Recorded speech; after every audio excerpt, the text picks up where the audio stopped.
ఇంకో మాట ధర్మరాజు యొక్క ఔదార్యం అంతా ఎక్కడ ఉంటుందంటే అరణ్యవాసంలో ఘోషయాత్ర జరిగి దుర్యోధనుడిని గంధర్వులు బంధిస్తారు. వాడు అసలు ఓవర్ యాక్షన్ బాగా చేశాడు. అక్కడ దుర్యోధనుడు అంటేనే ఓవర్ యాక్షన్, దానికే ఉంది. ఆ మడుగంతా పాడు చేసి నానా గొడవ చేస్తే గంధర్వుడు వచ్చాడు, వాడిని పట్టుకుని తీసుకెళ్ళిపోతూ ఉంటే భటులు వచ్చి ధర్మరాజు కాళ్ళ మీద పడ్డారు. ధర్మరాజు సహనానికి బహుమతి అది భగవంతుడు ఇచ్చింది. పేకాడడం తప్పేనా, ఏదో కట్టుబడి అరణ్యవాసం చేసి మళ్ళీ ఆ గొడవ జోలికి పోలేదు ఆయన. అందుకని ఆయనకి విజయం ఎక్కడి నుంచి ఇచ్చాడు అంటే మళ్ళీ దుర్యోధనుడు వచ్చి ఈయన ముందు వైభవం ప్రదర్శిద్దామని చూస్తే గంధర్వులు బంధించారు. అప్పుడు ఆ భటులు, కౌరవ భటులు వచ్చి ధర్మరాజు కాళ్ళ మీద పడి, మహారాజా నువ్వు శాంతమూర్తివి, దుర్యోధనుడిని పట్టుకెళ్ళిపోతున్నారు, మీ పెదనాన్నగారి మీద పెద్దమ్మ మీద గౌరవంతోనైనా దుర్యోధనుడిని విడిపించవయా అని అంటే వెంటనే భీముడిని పిలిచాడో. భీముడిని రానని చెప్పాడా, అత్త మీద ఓవర్ యాక్షన్ ఈయనకి బాగా. ఆయన వెంటనే భీముడు వచ్చి ఏమన్నాడంటే, ఏమయ్యా నువ్వు వెళ్ళి దుర్యోధనుడిని విడిపి, నీకే మతుందా లేదా, ఏం మాట్లాడతావయ్యా బాబు, నువ్వేం ధర్మరాజు అయ్యా, ఇంత ధర్మం ఏమిటయ్యా, నేనేం చేయను, నా పుట్టినప్పుడు రవి కుజుడు బుధుడు శుక్రుడు అంతా వృషభ రాశిలో ఉన్నారట, అతి స్థిర ధర్మమూర్తిని అన్నయ్య గారు చెప్పాడు, నన్ను ఏం చేయమంటావు, నువ్వు కావచ్చు మేం కాదు, మేమంతా వృషభ రాశిలో లేము, మేము సింహరాశిలో ఉన్నాం, మాకెందుకు గోల అని వాడు భీముడు ఏమనంటే కాగల కార్యం గంధర్వులు తీర్చారన్నాడు. అది సామెత తెలుగులో. కాగల కార్యం గంధర్వులు తీర్చారయ్యా, మనం ఓడించవలసిన దుర్యోధనుడిని గంధర్వులు ఓడించారు, శని రూపాయలు శనగలు తిన్నాను, చేతులు కడుక్కున్నాం, గొడవలు మన చేతికి మట్టట్లేదు, మా అర్రకేసి వాడిది, మనకెందుకు వదిలే అంటే. అప్పుడు ధర్మరాజు చెప్పిన మాట ఏ దేశమైనా ఏ కుటుంబమైనా గుర్తుపెట్టుకోవాలి. ఒక కుటుంబం దగ్గర నుంచి ఒక దేశం వరకు గుర్తుపెట్టుకోవాలి. భీమసేన తప్పు, పొరపాటు మాట.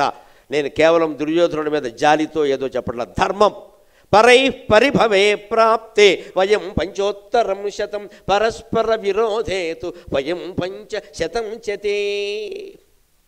మనది చంద్రవంశం, మన వంశానికి మూల పురుషుడు కురు మహారాజు, మనము కౌరవులమే. అభిప్రాయ భేదాలు రావడం వల్ల మనని ప్రత్యేకంగా చెప్పవలసి వచ్చి పాండుకుమారులుగా పాండవులు అంటున్నారు, కానీ లేకపోతే మనము కౌరవులమే.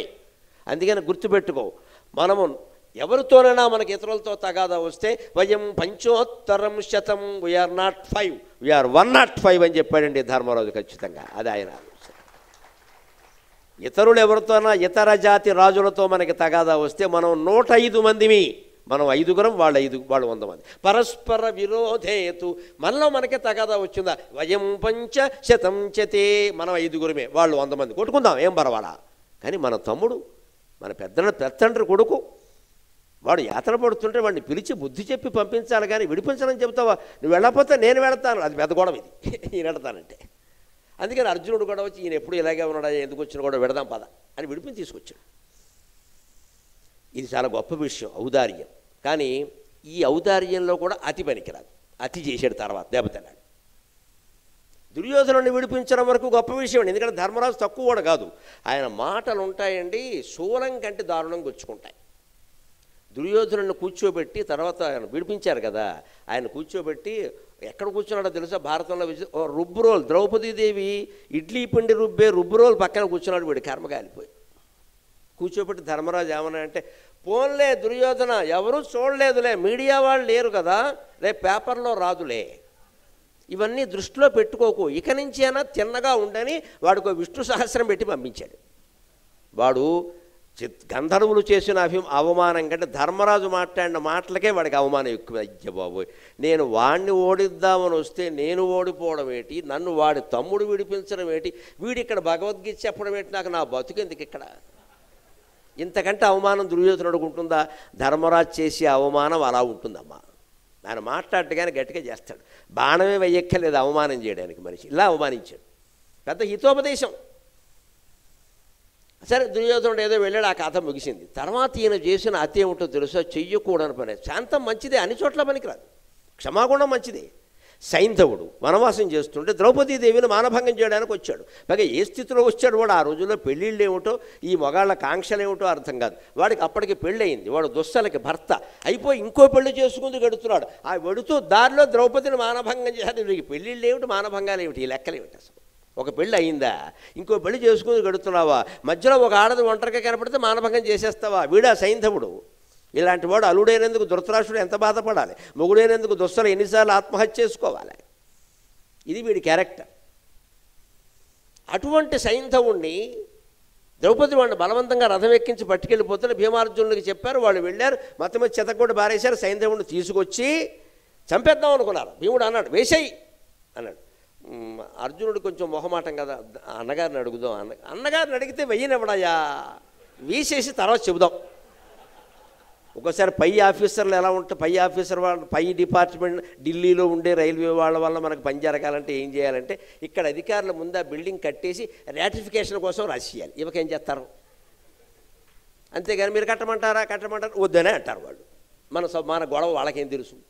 ఇక్కడ ఉన్న వాళ్ళకి ఆ సొంత నిర్ణయం తీసుకుని ఇది ఉద్యోగులందరికీ అవసరం అండి, ఉపయోగపడుతుంది, అందుకని ఇచ్చేస్తున్నాను అని ఒక 6 నెలలు ఇచ్చేసి దీనికి ఫండ్స్ కేటాయించమని పైకి రాస్తే ఎలాగో ఆయన పెద్ద ఆయన ఇచ్చేసాడు కదా మనం ఇచ్చేద్దాం, మనకి చెడ్డ పేరు వస్తుంది ఉద్యోగుల్లో అని ఇచ్చేస్తాం. ఇది ఒక లౌక్యం. మేనేజింగ్ ఎబిలిటీ అంటారు దీన్ని. మేనేజర్ అంటే అందుకే ఊరికి కొరియర్ పని పోస్ట్ మ్యాన్ పని చేయడానికి కాదు, మేనేజర్ అనే సరైన నిర్ణయం తీసుకోవాలి, ఉద్యోగులు ఆనందించేలాగా. ఆ తర్వాత పై వాళ్ళకి చెప్పాలి. తప్పదండి, కొంచెం చాలామంది ఇబ్బంది, అందులో మహిళా ఉద్యోగులు చాలా ఇబ్బంది పడుతున్నారండి, వాళ్ళ కోసం ఒక భవనం ప్రత్యేకంగా ఉండాలండి, నేను చేయకపోతే ఎలాగా, ఏమైనా ఉంటే నా జీతంలో కట్ చేసుకోండి ఏదో చెప్పాలి. ఇక్కడ వాళ్ళు ఏం చేస్తారు, పోలేవా ఎంతకాలం పాటు పనిచేసావు ఎందుకని ఇచ్చేస్తారు. అందుకని భీముడు అన్నాడు ముందు వేసేద్దాం తర్వాత చెబుదాం అన్నాడు. అర్జునుడికి అది నచ్చదు, వద్దు ఆయన తక్కువ వాడు కాదు మళ్ళీ చెప్పించే రకం అని చెప్పి తీసుకెడితే ఆయన అన్నాడు శరణంబని వచ్చిన భీకర శత్రువునైన ప్రీతిగా అవగవలయున్ కరుణాపరుల తెరంగిది ఎరవుగా సరిగావు దీనికి ఏ ధర్మంబుల్ అని విపరీత ఓవరాక్షన్ భజ్యముడు చెప్పాడు. ఇక్కడ దీని విపరీత ఓవరాక్షన్ అంట. అతి కాదు, అతిలో అత్యతి. శరణం వచ్చినప్పుడు ఎంత భయంకర శత్రువైనా సరే వాడి ప్రాణాన్ని కాపాడవలసిందే, ఇది మంచి వాళ్ళ లక్షణం అన్నాడు. భారతదేశంలో పృథ్వీ మహారాజమ్మ జయచంద్రుణ్ణి ఇలాగే గోరీని ఇలాగే వదిలిపెట్టి 16 సార్లు పృథ్వీరాజ్ చేతుల్లో గోరీ ఓడిపోతే 17వ రాజు ఓడిపోయి వాడు పాదాల మీద పడితే క్షమించాడమ్మా. 18వ సారి వచ్చి వాడు వీణి వేసేసాడు. 16 సార్లు దొరికినప్పుడు వేసి పారేసి ఉంటే ఆ గోరీ నిలబడేవాడు కాదు. పురుషోత్తమ చక్రవర్తి కథ అంతే. మన హిందూ రాజుల్లో ఒక ఈ బలహీనత ఏమిటంటే నేను మాట ఇచ్చా, ఎందుకు ఈ మాటల పని లేక. పురుషోత్తముడు కథ కూడా చెప్తారు కదా, అలెగ్జాండర్ ప్రియురాలట, రుక్సానాట, ప్రియురాలకి ఇచ్చిన మాట కూడా నిలబెట్టుకోండి, పెళ్ళానికి ఇచ్చిన మాటకి దిక్కులేదు. ఇక్కడ ఆలోచించాలి కదా, అని వేళ తాళిగట్టావా, ప్రియురాలుగా ఉండడమే తప్పు, ఆవిడకు మాట ఇవ్వడమేంటి, దాన్ని నిలబెట్టుకోవడమేంటి ఇక్కడ చెప్తారు కదా పురుషోత్తముడు కథ. ఆయన అలెగ్జాండర్ ప్రియురాలట, ఆవిడొచ్చి ఈయన కాళ్ళ మీద పడి నాకు మాంగళ్యం ఎక్కడదే, మంచం తప్పితే మాంగళ్యం లేదే, మాంగళ్యం ఎక్కడుంది? పాపం మన పురుషోత్తమ చక్రవర్తికి నేను హిందూ రాజుని, ధర్మరాజుకి వారసుని, రుక్సానా నీ మాంగళ్యానికి నేను గ్యారంటీ అని ఒక డైలాగ్ కూడా వేసాడు. ఇక్కడ మన్నాడు వాడిని చంపలేదు, వాడు వీడిని బంధించాడు. ఏమైంది? వాడికి లేదు ఈ నియమం, వాడి గ్రీక్, వాడికి లేదండి, వాడికి ఏకడమే అలవాటు, వాడికి పైగా రావత్తు పెట్టి గీకుతాడు, గ్రీక్ మొత్తం గీకుతాడు. వాడితో ఎలా ఉండాలో అంతకు ముందే క్షౌరం చేసేలా ఉండాలి. ఇక్కడ ఈ దృఢత్వం లేకపోతే నీ వ్యక్తిగత జీవితంలో ఉంటే ఉండు మిత్రమా, అభ్యంతరం. దేశాన్ని పాలించేవాడు అలా ఉండకూడదండి. మీ వ్యక్తిగత జీవితంలో మీ ఆస్తులు మీరు పోగొట్టుకోండి, అది వేరే విషయం. అది కానీ దేశం పాలన మన చేతుల్లో ఉన్నప్పుడు దాని గురించి ఎవరికి ఎటువంటి వాగ్దానాలు చేయకూడదు. ఇక్కడ నేను మాట ఇచ్చాను, నీ మాట ఏంటి? దేశం నాశనం అవుతుంటే ఇగో ఇదే. సైంధవుణ్ణి ఎంత భయంకర శత్రువైనా సరే వచ్చాడు, వాడిని వదిలేయండి అనగానే వాడిని వదిలేశారు. వీళ్ళు గత్యంతరం లేక తిట్టుకుంటేనే వాడు ఏం చేశారండి, శివుడు గురించి తపస్సు చేశాడు, వరం పొందాడు. ఆ అభిమన్యుడు యుద్ధం చేస్తుంటే 13వ రోజున పాండవులు 4 రాకుండా అడ్డుకున్నాడు. ఆ రకంగా అభిమన్యు వధ జరగడానికి సైంధవుడు కాదమ్మా ధర్మరాజు కారణమయ్యాడు.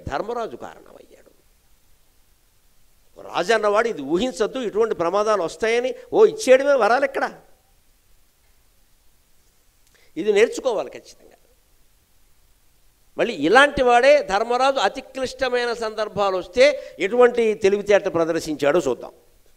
విద్యార్థుల వేళ పరీక్షకు ముందు ఏదైనా చిన్న ఆటంకం వస్తే పరీక్ష రాయలేరు, టెన్షన్.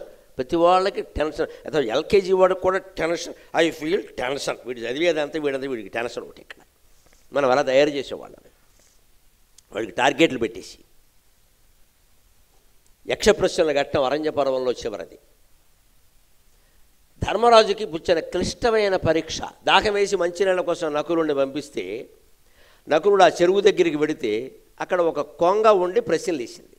నా ప్రశ్నలకు జవాబులు చెప్తే కానీ ఈ నీళ్లు తాగడానికి వీరందరూ ఆయన గోళ్ళు, నువ్వేనా కౌన్ బరేగా కనబడుతున్నా అమితాబ్ బచ్చన్వా, నీవేంటి ప్రశ్నించేది, మేం చెప్పేది ఇక్కడ గడిది గుడ్డేం కాదు అని ఆ నీళ్లు తాగాడు, పోయాడు. ఆ కొంగ రూపంలో ఉన్నది ఒక యక్షుడు. ఊహించాలి అటువంటిప్పుడు. కొంగ ఎందుకు మాట్లాడుతుంది ఇక్కడ? కొంగ మాట్లాడుతుందంటే సంథింగ్ ఈజ్ దేర్. ఇదే తెలివి. ఆ తెలుగు నకులుడికి లేకపోయింది. ఆయనకు మళ్ళీ తెలుగు తక్కువే లేదు ఇక్కడ. వెడుతూ ఆ చెరువు దగ్గర నీళ్లు ఉన్నాయని గమనించాడు. అందుకని పక్షులు ఎగురుతున్నాయి, జలపక్షులు ఎగురుతున్నాయంటే నీళ్లు ఉన్నట్టు. అంటే బాటనీ బాగా చదివాడు ఈయన, సైకాలజీ చదవలేదు. అక్కడ దెబ్బతిన్నాడు. నకులుడు పోయాడు. అదేమి డిసిప్లిన్ అర్థం కాదు వీళ్ళ బంగారం కానీ. వెంటనే అందరూ వరుసగా లైన్లో వెళ్ళి చచ్చిపోయారు. సహదేవుడు, భీముడు, అర్జునుడు అందరం. ద్రౌపది మిగిలింది ఇక్కడ వంట వండుకుంటాడు. నకులుడు కూడా రాకపోయేసరికి ధర్మరాజు వెళ్ళాడు. అది ధర్మరాజు. యుధిష్ఠిర అంటే అది. ఇవాళ మన వాళ్ళు నలుగురు తమ్ముళ్ళు చచ్చిపోయారు. వెంటనే ఆయన గమనించుకున్నాడు, ఇంత జరిగింది అంటే ఏదో జరిగింది. 4 సముద్రమో 4 పయోధులో జనగ 4 దిక్కరులో జనంగన 9 తమ్ములు. వీళ్ళు సముద్రాలు లాంటి వాళ్ళు, దిగ్గజాలు లాంటి వాళ్ళు. వీళ్ళు ఇక్కడ శవాలై పడి ఉన్నారంటే ఇది కొంగ కాదు, ఖచ్చితంగా ఎవరో కుబేరుడై ఉంటాడు అని వెంటనే నమస్కారం పెట్టాడు. అనువుగా అని చోట అధికులమనరాదు. మహానుభావా నీవెవరు, నీకేం కావాలి, ఎందుకు నా తమ్ముళ్ళని ఇలా చేశావు? వాళ్ళు అహంకారంతో ప్రవర్తించారయ్యా. ధర్మరాజా, నువ్వు పెద్దవాడేవి కదా, నువ్వేనా తెలుసుకుంటావు అనుకుంటున్నా, నా ప్రశ్నలకి జవాబు చెప్పమంటే తప్పకుండా చెబుతా అని. 1 కాదండి, 1, 2, 3 వరుసగా వేయండి అంకెలు. 123 123 ప్రశ్నలకి జవాబులు చెప్పాడు. 4 తమ్ముళ్ళ శవాలు ఎదురుగా పెట్టుకుని 123 ప్రశ్నలకి నిక్కచ్చిగా జవాబు చెప్పిన మేధావి ధర్మరాజు. ఆయన ఔన్నత్యం అది. ఇవాళ ఏబిసిడీల పేరు మీద మల్టిపుల్ ఛాయిస్లో 4 జవాబులు ఎదురుగా ఉన్నా కూడా అందులో జవాబు ఒకటి తీయడానికి వీఆర్ ఫీలింగ్ టెన్షన్. అందులో ఓ జవాబు ఒకటి తగులుడింది ఎలాగో, నువ్వు వీడు బయటికి తీయలేడు దాన్ని. ఈ కింది వారిలో ద్రౌపది ఎవరి భార్య అని ఇచ్చారండి. 1 దుర్యోధనుడు, 2 భీముడు, 3 శ్రీకృష్ణుడు, 4 నలమహారాజు. బుర్ర లేదా? శ్రీకృష్ణుడు భార్య ద్రౌపది కాదు కదా, నలమహారాజు భార్య దమయంతి కదా, శ్రీరాముడు భార్య కానే. ఇక మిగిలింది భీముడు. అదే భీముడు కానీ ఆలోచించాలి కదా. ద్రౌపది భర్తలు అందరి పేర్లు అక్కడ లేకపోవచ్చు, ఒకటి పేరు ఉంది కదా, అది పెట్టాలి కదా. అంత ఆలోచించే తెలివి ఎక్కడ మనకి? ఏదో అయి ఉంటుందని బియా రాయా అని వీళ్ళు లాటరీ వేస్తాడు ఇక్కడ.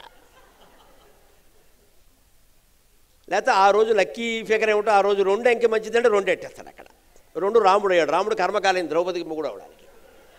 ఆయన ఏకపత్ని వ్రతుడు. ఇలా కాదు కదా ఆలోచించేది, ఔచిత్యం ఉండాలి కదా. 4 ప్రశ్నలు ఎదురుగా ఉంటే జవాబులు రాయలేకపోతున్నాం. 4 తమ్ముళ్ళ శవాలు ఎదురుగా ఉంటే జీవితం అనే పరీక్షను ఎదుర్కొన్న ధర్మరాజు నిజమైన హీరో. ఆయన మన విద్యార్థులకు ఆదర్శించేవాళ్ళు. అందుకే ఆయన ప్రశ్నల్లో ఆశ్చర్యకరమైన ప్రశ్న చెబుతా. 120 ప్రశ్నలు పైన అయిపోయాక చివరి ప్రశ్న, జీవితం మొత్తం మీద, లోకం మొత్తం మీద ఆశ్చర్యకరమైన విషయం కూడా చెప్పబోయాలి. ఎందుకన్నాడంటే, ధర్మరాజా చాలా గొప్పగా చెప్పేవయ్యా. భూమి కంటే గొప్పది ఏది అంటే తల్లి అన్నావు, ఆకాశం కంటే ఉన్నతుడు ఎవరంటే తండ్రి అన్నావు, దేవుడిచ్చిన స్నేహితుడు ఎవరంటే భార్య అని చెప్పాడమ్మా ధర్మరాజు. దేవుడిచ్చిన స్నేహితుడు. కిం స్విద్దైవ సుఖ కిం స్విద్దైవ కృతం దైవకృత సఖ భార్య దైవకృత సఖ అని చెప్పాడు సంస్కృతంలో. దేవుడిచ్చిన స్నేహితుడు ఎవరు అంటే భార్య అని చెప్పాడమ్మా. స్త్రీ పురుషుల అనుబంధానికి ఎంత ప్రాధాన్యం ఇచ్చారు రామాయణ భారతాల్లో. ఇంత గొప్ప జవాబులు చెప్పావు కదా, నాకు ఆశ్చర్యంగా ఉందయ్యా. ఇప్పుడు ఒక ఆశ్చర్యకరమైన ప్రశ్న వేస్తున్నా, లోకంలో అన్నిటికంటే ఆశ్చర్యకరమైన విషయం ఏదన్నాడు. ఇది ఏ కితాబులో దొరుకుతుంది ఈ ప్రశ్నకు జవాబు, ఏ రబ్బరుతో జరుగుతుంది మృతనష్టపు నసీబు అని మహాకవి ఆరుద్ర రాసినట్టుగా పుస్తకాల్లో దొరికే జవాబులు కావండి ఇవి. సూక్ష్మంగా ఆలోచించాలి. ఆశ్చర్యకరమైనది అనగానే ఆయన చెప్పింది ఏమిటంటే, యక్ష మహారాజా చాలా ఆశ్చర్యంగా ఉంటుంది నాకు కూడా. ఎందుకంటే అకంజకని భూతాని గచ్చంతి గయమాలయం, అకంజకని భూతాని గచ్చంతి గయమాలయం, శేషాస్థావరమిచ్చంతి కిమాశ్చర్యమతః పరం అన్నాడు. ప్రతిరోజు మన కళ్ళ ముందు పత్రికల్లో చదువుతున్నాం, టీవీల్లో చూస్తున్నాం. కొన్ని 100 మంది చనిపోతుంటే, మన బంధువులు చనిపోతుంటే 10 రోజులు మనం వెళ్ళాం, శవాలు మోసాము, తిరిగాము, ఏడిచాము, అంత్యక్రియలు చేసాం, వచ్చి వాళ్ళలాగా మనం వెళ్ళిపోతామని మనిషి ఎవడు జాగ్రత్త పడ్డం లేదయా. తను శాశ్వతం అనుకుంటున్నాడు. ఇక్కడ ఇంతకంటే ఆశ్చర్యకరమైన విషయం ఉందా? వాడు గుండెపోటుకి తగిన జాగ్రత్తలు తీసుకోలేదని, జాగ్రత్తలు తీసుకున్నా కూడా పోతాడు. ఎందుకంటే డాక్టర్కి బాకీ ఉన్నాడు, ఇచ్చేసాడు, పోయాడు. అది లెక్క. ఇవేవో చెప్తారు ఇక్కడ. నేను ఆయనలా కాదండి, నేను ముందు నుంచి నువ్వు ముందే పోతావు, ఇవన్నీ కుదిరేది కాదు ఇక్కడ. మరి మన వ్యాఖ్యానాలకు పనికొస్తాయి అంతే. ఆయుర్దాయం అయిపోయింది, వెళ్ళిపోయాడు. ఎలాగోళ్ళ వెళ్ళిపోవాలి కదా, లేకపోతే మిగిలిన వాళ్ళకి చోటు ఎక్కడ ఉంటుందండి? 800 కోట్ల జనం ఉన్నారు, చచ్చిపోయిన వాళ్ళు 80,000 కోట్ల పైనే ఉంటారు. మరి వాళ్ళందరూ ఉంటే మనం ఎక్కడ ఉంటాం? పోవాలి, ప్రతివాడు పోవాలి. పోవడానికి సిద్ధంగా ఉండవచ్చు చేయాలి, కానీ దాన్ని జయించడం అని ఆలోచించద్దు. అహన్యకని భూతాన్ని గచ్చంతీగ యమాలయం. ప్రతిరోజు ప్రతి రాత్రి కొన్ని వందల మంది పైకి వెళ్ళిపోతుంటే చూస్తూ కూడా శేషాస్థావరం ఇచ్చింది. మిగిలిన వాళ్ళు మేము శాశ్వతం అనుకుని ఆస్తులు సంపాదించుకుంటున్నారు. ఇంకానో మా మునివరవరాలు పెళ్ళయితే కానీ నాకు వెళ్ళాలని లేదు. అబ్బా, ఈవిడికి చెప్పి ఆవిడ పెళ్లి చేసుకుంటుంది. ఇక్కడ ఆవిడ ఎప్పుడో చేసుకుంది, ఈవిడికి తెలియదు. ఈ ముసలావిడికి నీ మోక్షమేదో నువ్వు చూసుకోరాదా? ముని మనవరాలు పెళ్ళి నీకు దేనికమ్మా పని లేక? ఇప్పుడు మనవరాళ్ళు ఎవరన్నా అమ్మ తల్లిదండ్రికి చెప్పట్లేదండి, మన అమ్మమ్మకి చెప్తారు ఇక్కడ. ఇప్పుడు పిల్లలు చాలా గొప్పవాళ్ళు, వాళ్ళ పెళ్ళిళ్ళు వాళ్ళు చేసుకుంటారు. మనం అదృష్టవంతులం, కట్నం కలిసి వచ్చింది, కళ్యాణ మండపం కలిసి వచ్చింది. వీలైతే వెళ్ళి 2 అక్షంతలు వేస్తాం, లేకపోతే మన పుస్తకం మనం చదువుకుంటాం. ఏంటట వాళ్ళకి అప్పుడు వాళ్ళని చేసుకొని మనం చేసామనుకో, నువ్వు తెచ్చిపెట్టావు రాక్షసిని అంటాడు. వాడే తెచ్చుకుంటే ఆ రాక్షసిని పరమానందంగా భరిస్తాడు. అందులో సౌకర్యం అది.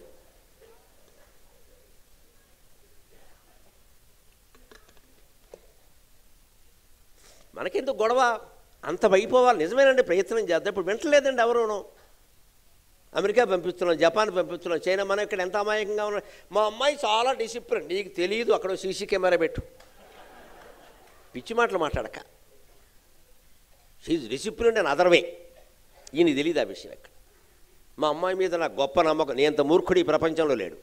ఏం జరిగినా సిద్ధంగా ఉండు. అక్కడి నుంచి ఒక కబురు వస్తుంది, daddy I married somebody. Okay అని చెప్పు. ఓకే అని చెప్పడం మరి జుట్టు పీకే కుదరదు ఇక్కడ. నువ్వు పంపావు కదా, అంత దూరం పంపి చదివిస్తున్నప్పుడు వాళ్ళు ఏమైనా చేస్తారని నోరు మూసి కూర్చోవాలి. మన సంప్రదాయం, మన సంస్కృతిని అలా ఉండరు ఇక్కడ. అక్కడ ఎలా ఉంటే అలా ఉంటారు. ఇదే మనం చేసేవేమో పనులు చేసి తర్వాత ఏదో ఆశించడం ఎలా కుదురుతుంది? అంటే జీవితం నీకు అర్థం కాల. అంత సంప్రదాయం పద్ధతిగా ఇక్కడ ఉన్న వాళ్ళే ఉండట్లేదే, వాళ్ళు ఎక్కడ ఉంటారు? ఇక్కడ ఉండి నువ్వు పద్ధతిలో పెంచితే ఏమైనా ఉంటే ఉండొచ్చు, మన అదృష్టం, లేకపోతే లేదు, వదిలే. అది ఇది కిమాశ్చర్యం అతఃపరం అన్నాడు. ఎంతకంటే ఆశ్చర్యం ఏమిటి? అలాంటి జవాబులు చెప్పాక ధర్మరాజు యొక్క సంస్కారం ఎక్కడ ఉందంటే, మానవోన్నత మూర్తి అద్భుతమైన జవాబులు చెప్పావయ్యా. చివరిగా ఒక ప్రశ్న వేస్తున్నా, ఇందులో ఒక్కరినే నేను బతికిస్తా, ఎవరిని బతికించమంటావన్నాడు. ఇది ధర్మరాజు పరిజ్ఞానానికి ప్రశ్న కాదు, సంస్కారానికి పరీక్ష. సంస్కారానికి పరీక్ష. ఒక్క క్షణం ఆలస్యం చేయకుండా, శ్యామో యయేష రక్తాక్షో నకులస్సతు జీవతు నకులస్సతు జీవతు నకులస్సతు జీవతు. మా పినతల్లి కొడుకు 4వ వాడు నకులుడు బతుకుగాక, నకులుడు బతుకుగాక అన్నాడు. యక్షుడు కింద పడిపోయాడు. ఈసారి ఇదేమిటయ్యా అమాయకుడు ఈ ధర్మరాజా, భయంకర యుద్ధం రాబోతోందయ్యా అజ్ఞాతవాసం తర్వాత. భీముణ్ణి కోరుకో 10,000 ఏనుగుల బలం ఉన్నవాడు, అర్జునుడిని కోరుకో పశుపతాస్త్రం సంపాదించిన వాడు, యుద్ధంలో ఏ ప్రధాన వీరుణ్ణి చంపుతాడో తెలియదు. నకులుడు కేవలం అందగాడు. అందంగా ఉండేవాళ్ళు ఊరికే షోకేసులో బొమ్మల కింద పనుకొస్తారు. జీవితంలో ఎంత పనుకొస్తారో చెప్పలేము. అందుకని వాడిని కోరుకుంటా. నాకు అవన్నీ అనవసరం అండి. ఈ ధర్మాలు అధర్మ గెలుపులు ఓటములు నాకు తెలియవు. మా నాన్నగారికి 2 భార్యలు, ఆయన 2 ఎందుకు చేసుకున్నారో ఆయన్ని అడగండి, మమ్మల్ని అడగండి, అది నాకు సంబంధం లేదు. కొడుకులందరూ గ్రహించాలి, తండ్రిని తిట్టద్దు. ఆయన గొడవ అయింది, వదిలే. ఆయన చేసుకున్నాడు కాబట్టి ఆవిడ నాకు తల్లి.